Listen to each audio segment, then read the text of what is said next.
Ko ta epizoda izide, imam jaz rojstni dan in ko sem razmišljala, kaj bi bilo tisto, kar bi lahko naredila za svoj rojstni dan, pa vendarle, za to neko obletnico, sem ugotovila, da je ena od stvari, ki me je pravzaprav najbolj zaznamovala kot otroka, dejstvo, da sem se rodila 4. maja 80, na točno tisti dan, ko je umrl Tito. In koga drugega kot, doktor, Boža Repeta bi bilo vredno povabiti na to temo. Tito, spomin na Tita. Gospod profesor, a vas lahko prosim, da se predstavite tako, kot želite biti predstavljeni? Ja, torej lepo pozdravljeni, hvala za vabilo v tale podcast. Nisem ga doslej spremljal, sedaj ga bom seveda. Torej, jaz sem profesor sodobne zgodovine, predavam sicer slovensko zgodovino, ampak ukvarjam se pa tudi z širšo, predvsem srednjeevropsko, in vzhodnoevropsko zgodovino. Veliko pišem tudi biografije, med njimi recimo o Milanu Kučanu, ne, pa tudi še nekaj drugih, o Stanetu Kavčiču. Zdaj sem naredil eno o nekem začetnem ekonomistu Milku Brezigarju, ki je naredil prvi slovenski ekonomski program in podobno, no. Ampak predavam na Filozofski fakulteti, ne, počasi zaključujem svojo kariero, ampak drugače po osnovni izobrazbi sem pa učitelj in tudi nekako bi rekel po prepričanju, ne. Mislim, da je treba delati z mladimi in da jim je treba nekako utirati pot v svet.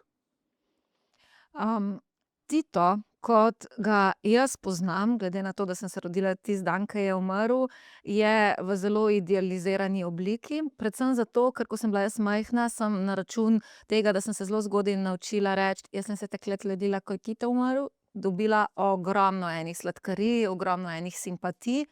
Potem pa čez čas, niti ne znam več opredeliti, kdaj se je to zgodilo, je to začelo seveda, padati, in danes se mi zdi, da je Tito ena tema, ki nas kar precej razdvaja. Pa ne bom začela tukaj pri razdvajanju, ampak bi vas vprašala, a se vam zdi, da je v Titu karkoli, kar bi bilo za današnje čase aktualnega, ali pa karkoli primerljivega z današnjimi časi? No, seveda, jaz bi rekel, ne glede na te različne poglede, o katerih bova govorila, da je bil Tito, izjemen voditelj in diplomat. On je, držal skupaj zelo različne jugoslovanske narode, in to, kot vemo, kar dolgo časa, ne, od leta 1945 do svoje smrti. In Jugoslavijo kot večnacionalno državo naredil uspešno. Prepeljal jo je iz zaostale kmečke družbe v srednje razvito, recimo državo, ne, industrializirano državo, in postavil jo je na mednarodni zemljevid. Jugoslavija je bila ena od voditeljic, ustanovna voditeljica gibanja neuvrščenih v svojem času, torej enega najmočnejših, pravzaprav najmočnejšega, najštevilčnejšega vsaj bloka na svetu v Združenih narodih. Ne, in torej gre za človeka, ki je razumel politiko, ki je razumel diplomacijo, mednarodne odnose in ki je znal tudi voditi, ne. Takih voditeljev, ne glede na to, kaj si mislimo o njegovi avtokratskosti ali o čem drugem, ne, danes praktično ni več, kot vemo. Vidimo, da svet vodijo, kot se je nekoč, izrazil eden od zgodovinarjev, mesečniki. Torej, Tito je bil dober strateg. Ali je bil obdan s kvalitetnimi svetovalci? Na misel mi pride, ravno v tem trenutku, zdaj lahko gledamo recimo v kinu film Čarovnik iz Kremlja o Putinovih svetovalcih, ki prikazujejo zakulisne igre. Tudi pri Trumpu pravijo, da je v bistvu njegova politika, odvisna od svetovalcev. A je šlo pri Titu za to, da je bil obdan s kvalitetnimi svetovalci, ali je bil sam dober strateg, moder človek, intuitivno se zna odločati? No, Tito je bil človek intuicije, ne. Marksisti nekako verjamejo, da je mogoče usodo oblikovati. Ne, to je tam recimo klasična leninistična teorija, ne, determinizem, da tako rečemo, ne. Zastaviš si cilje in jih uresničiš, ne. Revolucija je cilj, revolucijo bomo izvedli. Tito ni bil take vrste marksist. On je Luju Adamiču, to je en znan slovenski pisatelj, ki je delal in živel v Združenih državah Amerike, je v dolgem intervjuju takoj po vojni rekel, da verjame v naključja. Da so ga tudi naključja mnogokrat rešila. Se pravi, v tem se je zagotovo razlikoval od klasičnih marksistov in leninistov ali revolucionarjev, recimo, ne. Torej, kar zadeva njegove svetovalce, je odvisno od obdobja. On je zagotovo imel že v času vojne okrog sebe izjemne ljudi. Izjemno razgledane, izjemno pogumne in izjemno izkušene. Zato je tudi uspel izpeljati narodnoosvobodilni boj in revolucijo. On je tudi po vojni imel zelo uspešne, dobre ljudi okrog sebe.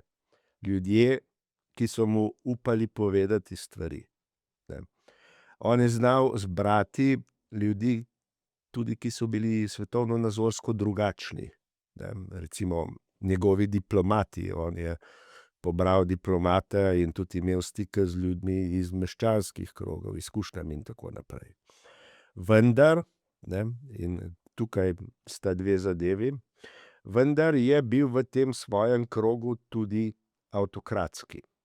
Ne, se pravi, on je, ko je bila njegova moč ogrožena, ne, to se je, ali je čutil, da je ogrožen, je ljudi dal tudi odstraniti. Ne, eden takih primerov, najbolj znan, je recimo srbskega politika Aleksandra Rankovića, ki so ga imeli že za neformalno njegovega naslednika, ne. Njega je dal, torej iz različnih razlogov, ampak eden je bil gotovo ta. Ko rečeva prestiž, odstraniti, ne. je to umor. Ne, politično odstraniti. Ne. V Jugoslavija ni imel, v glavnem, je nekaj takih sumljivih smrti, recimo Andrija Hebrang, to je bil en nacionalistični hrvaški komunist, ne, ki so sumljivi, ne. On je umrl v zaporu na podoben način, kot je recimo Epstein, ne.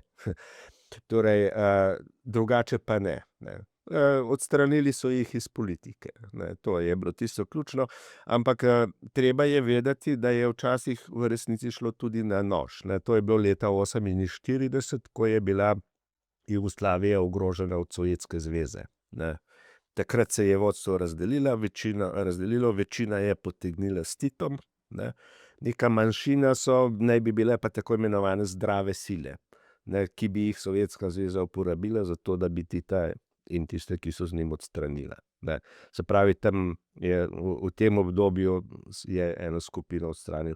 Tako da on je te politike okrog sebe postopoma odstranjeval, politično odstranjeval, ne. Zadnji je bil Ranković, ki je bil v konfliktu z Edvardom Kardeljem. Edvard Kardelj je namreč zagovarjal torej federativno državo, zagovarjal je to, da so republike država, Ranković je pa hotel centralistično državo in Tito je nihal med obema in se je na koncu odločil za Kardelja, ne. Se pravi, to so te personalistične njegove poteze. Potem druga zadeva je, ne, ko ste omenili Trumpove in podobne svetovalce in Putinove, z leti se je okrog njega nabralo vedno več ljudi, ki so mu kimali, in ljudje, ki so hoteli z njim upravljati, ne, ker podobno situacijo imamo danes s Trumpom, ne. Tito je bil sicer do konca opravilno sposoben, ne, ni nastopal tako, kot nastopa Trump. Ampak bil je Jelcin. Ja, ali Jelcin, ne. Ampak je pa, ni pa imel več te energije, te moči, ne.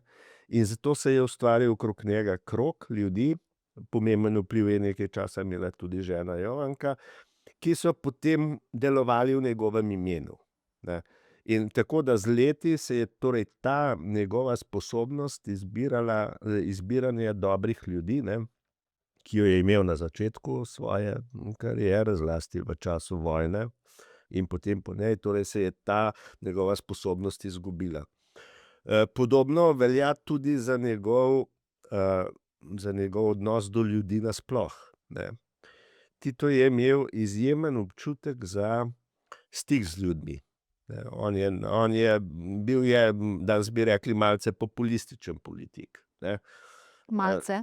Ja, malce, ja. Mislim, on ni pravzaprav tega izrabljal, njemu ni bilo treba izrabljati, ne, bi rekel, populizma za to, da bi si ohranjal neko moč, ker je bila ta že ustvarjena, ne, ker se je ta njegov kult ustvarjal, ne, načrtno in dolgo časa, ne. In tudi ljudje so iskreno verjeli v njega, vsaj večina, ne. Torej, v začetku je imel ta izjemen stik, ne. On je znal nagovoriti ljudi, množice, čutil je, kaj hočejo, ne, kakšne besede hočejo slišati. In tudi to je znal ubesediti geostrateško, ne. Nekaj njegovih govorov je legendarnih, ne. Eden takih je tukaj v Ljubljani, ne, po osvoboditvi maja 1945, ko je rekel, da Jugoslavija ne bo drobiž v kupčevanju med velikimi silami, ne. Torej je dal vedeti, ne, ker takrat so se ta geostrateška razmerja na novo razporejala, tako kot se danes med Sovjetsko zvezo in Združenimi državami Amerike, ne. Potem, ko je prišlo leta 1968, je v Jugoslaviji prišlo do več dogodkov, do več, lahko bi rekli, uporov. Uprli so se Albanci na Kosovu, ker niso imeli torej, neke avtonomije, ker so jih zatirali. Prišlo je do upora študentov, to je bil množični upor po celi Evropi, ne. In on je znal nagovoriti študente, pritegnil jih je k sebi, na svojo stran, recimo, ne. Te sposobnosti je imel še nekaj takih govorov, velikih, veličastnih. Tudi ko je šlo za slovensko mejo, za obrambo zahodne meje, ne, je na okroglici v Sloveniji, ne, imel en tak zelo odmeven govor leta 1953, ne. Tu se je zbralo skoraj pol milijona ljudi, ne, lahko si predstavljate, kaj je to pomenilo. Torej, tako da ja, in sposobnost izbiranja ljudi in sposobnost stika z množicami je postopoma izgubil.